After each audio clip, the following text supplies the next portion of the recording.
phenomenal. They will end up in my dissertation, I think, probably like as an epigram or something like that.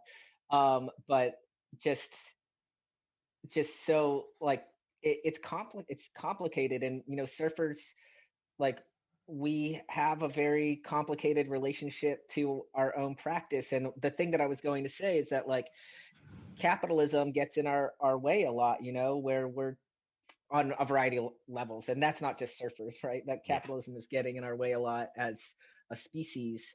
And still we haven't figured out a better way than capitalism to have socioeconomic Society. political structures.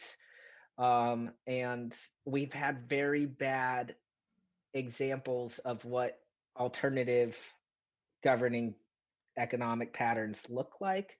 So that has dissuaded us from doing something different. And it's just something that we're going to have to see what happens with global warming before we change our ways, I think.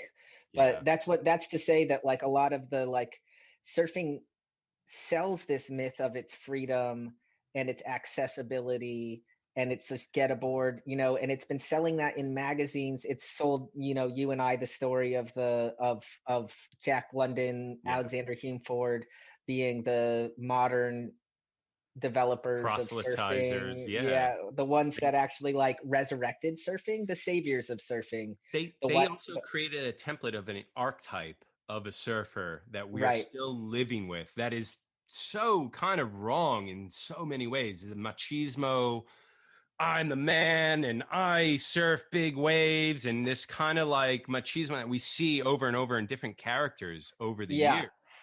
Looking for something right now. Yeah, no, I mean, it's like we have, you have your big wave for everyone from Buzzy Trent to, Billy Kemper and Laird Hamilton. They're all kind of these similar. Although the Laird documentary is really good because it does show how emotionally charged Laird is. And I hated Laird Hamilton when I was like,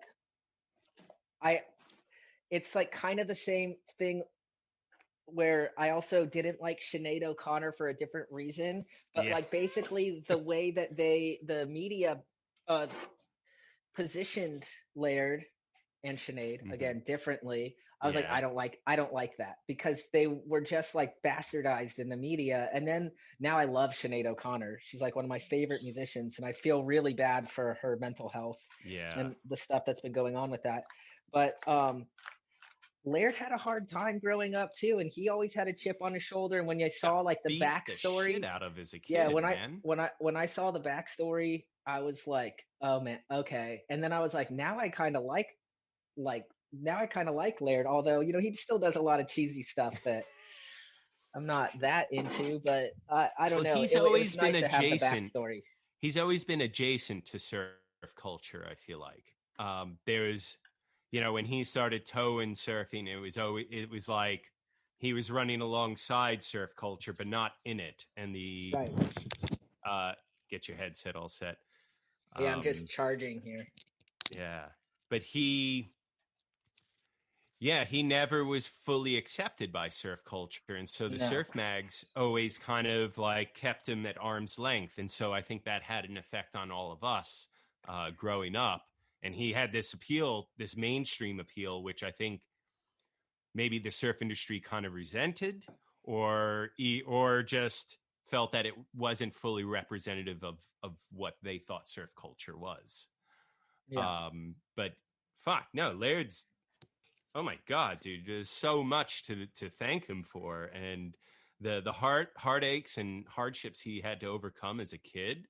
But also like had some pretty cool experiences, like young male too, like, I mean he's a reflective, he's a reflective being though. Like he understands like the role he had to play. He's like, I was like that character they cast him as again in North Shore. That was kind of his person. That's kind of who he was too, and I think, I don't know, I always find it refreshing when people are like, I'm a, that was a jerky. I was in a really, when people are self-reflective, it's like, it's really refreshing rather than, to invoke psychoanalytic language, defensive. Because well, that's frustrating to deal with, you know, because you just know there's not much you can. They need to be on a couch in a room for a long time with somebody who's not you to get but, through that. well, it's interesting. Like I feel that happens in the lineup a lot. You know, we all have these crazy reactions. I actually had this happen to me on Sunday. I'm quite embarrassed about this actually. Just last Sunday? Yeah. I was surfing and I was having a great session, really fun little waves, and caught this wave. And, you know, it was a more novice surfer who didn't see me, didn't look, or didn't, you know, had probably turned back, you know, looked when I hadn't caught it. And the board, you know, they pulled back, but the board still came out and kind of hit me. And my initial knee-jerk reaction was angry. And I was like, what are you doing? You know, you hit my board. And instead of, and that then made this negative defensiveness with the other person, but the other person was so calm about it and so nice about it, actually. And we ended up having this incredible conversation about reactionary, how we all can kind of get reactionary in the lineup. And we, you know, and there's a lot of memory, mental memory. I don't want to call it muscle memory, but mental memory of like how we were treated as grommets.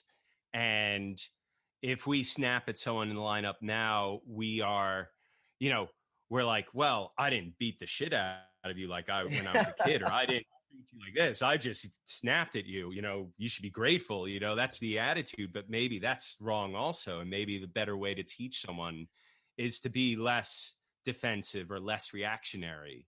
That's a hard thing for me to kind of overcome, the emotional immediate reaction, especially when almost getting hit by a board or having some sort of.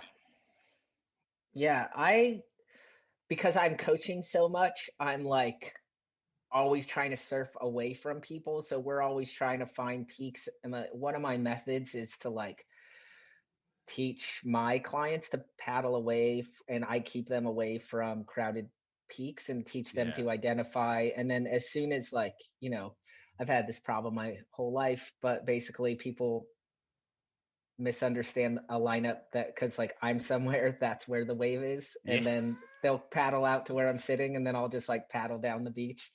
And it's funny, I had this roommate in San Francisco, Jeff, and he was a beginner at the time, and he was at this other beginner. We lived on Lawton Street, and we were out there, and I was surfing away from them, and his friend's like, I think that it's better where he is. And Jeff's like, no, he's better than us at surfing, and it only looks better over there. He's like, he could be right here and it would look better here. So anyway, I never like really had a lesson with Jeff, but he understood surfing pretty well. That was actually a person, I'm an omnivore, but this guy played football. It's like had that football diet, and he became vegan. And I watched this dude lose like 100 pounds in melted 6 weeks. Wow. Like it was crazy. Like, anyway, that's just an anecdote, like an aside, but it was just a crazy roommate thing. It was good for your surfing though. But anyway, so I do like that's how I surf though generally, and it helps that I'm at a beach break. You know, point breaks actually can be frustrating for me because like you can't escape like that. And I grew up surfing a beach break, and the peaks are a little more dominant and defined where I grew up, but I still grew up, there still are many. So, you know, you can switch and you can alter your position and basically move a lot. Like another foundational approach besides understanding the ocean, which is like fundamental, but board control. And then one of the misapprehensions about surfing is it's paddling. You know, I have a lot of people who think that like they come from skateboarding or snowboarding, and I'm like, that doesn't mean anything, honestly, because the surfers, I believe that it doesn't go it's not a, what do I want to say? if you're good at surfing, you could go to skateboarding and snowboarding be decent because you Yeah. already have the body mechanics and the understanding of like flowing side to side. Muscle memory. Snowboarding takes a little more because of the weight on the front foot, Mm-hmm. which turns out to be deadly when people go from snowboarding to surfing. It is so hard to get snowboarders to understand that I you use know. your back foot in surfing. That's why reverse V's are good for snowboarders or forward Yeah. V's. Even then, I mean, Yeah. overall, the biggest intermediate problem in surfing is Mm-hmm. leaning forward with your head on your front foot. And it's regardless of what, like, I see it on short boards, I see it on mid Mm-hmm. lengths, I see it on long boards. It's like, that's not necessarily how you go faster. Like Yeah. and it, the I understand the perception of like leaning your head forward into the wave, but like it doesn't actually, like, just go watch Tom Curran Yeah. every day for the rest of your life, and then you'll learn how to use your back foot Yeah. and how to move up the board and how to move back to the How to tail to shift control weight. how to control the board, because like we're playing with speed and control. Like going fast on its own is not like the end all be all of Yeah. surfing. Like you need to have control and stay in the pocket, and So you're going out of the pocket to go back, into to the pocket. make room. Like one of the things in my own surfing, I feel like I've been working on my roundhouse cutback for Ever. 30 years. Yeah, I know. It's like never ending. And it's so, I always thought like watching contests, like they're always like, oh, there's like, that's not going to get many points. And I would just like look in awe at a perfect figure eight roundhouse cutback. I think it's Oh, just of, it's two maneuvers, um, when done it's a correctly. one curvilinear thrust, basically, It's an when you see infinity it done curve. well. Yeah. It's an infinity curve. It's so beautiful. And so I've just watched those videos like in contests and try to understand, like you have to go out so much further on the shoulder than you Yeah. think. And And you that's need a like lot more speed too. yeah, well, you have to have a lot of speed. And one of the things I notice, it's one of the primary maneuvers that you learn first in your surfing, at least a kind of a cutback or cut down Mm-hmm. or something like that. And I notice a lot out here when people are learning to turn, they're too excited to turn.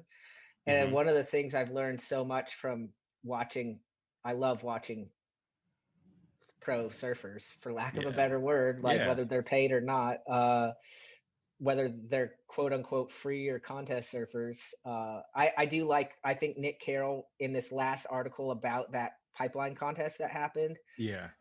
he summed it up so well at the end of that article. He's like, yeah, some people can throw together an edit that takes them, a few sessions, a few days to like get those sick turns in. But like what makes, for all of its problems and relationship to capitalism and all of that, what makes contest surfing so amazing is that people like John and Italo and Kelly can go out there, and Tyler and Carissa can go out there and in 30 minutes throw Turn it down something. on.